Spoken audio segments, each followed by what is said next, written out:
We're backstage at the 58th Annual CMA Awards with one of our performers for the evening, Mr. Eric Church. How are you? I'm good, Katie. How are you? I'm doing great. Thank you so much for being here. You know, in the aftermath of Hurricane Helene, you have stepped up in just about every way imaginable to help those who are most affected, including with the Concert for Carolina, which raised almost $25 million. What were some of the highlights for you from that night?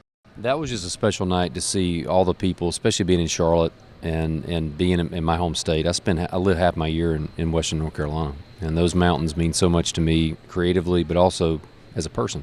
Mm-hmm. And to be there and see that that togetherness that happened, to have James Taylor and Luke and myself and Billy Strings, it was just a special night. Yeah, incredible. And then you've also announced that you were going to be donating 100% of the proceeds from Darkest Hour to those who are affected for years to come, because this, like we've talked about before, is going to be a very long process.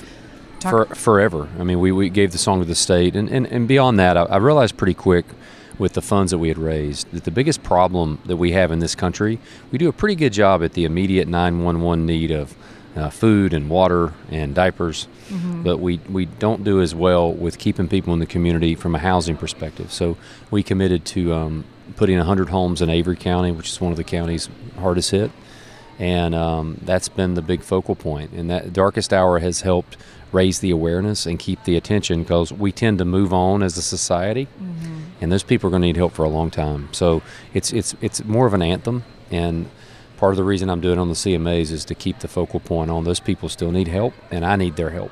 Yeah, of course. And I'm sure you've heard some of the most heartbreaking and unbelievable stories from people who have been on the receiving end of your help also. Right. And it's been, but there's still so much need there, you know, and it's that's what we've committed to, and we're going to do as much as we can to help the people that lost everything in Western North Carolina. Which is really incredible. Eric Church, thank you so much. We can't wait to see this performance tomorrow night on the CMA Awards. Thanks, Katie. Good to see you. Thank you, you too.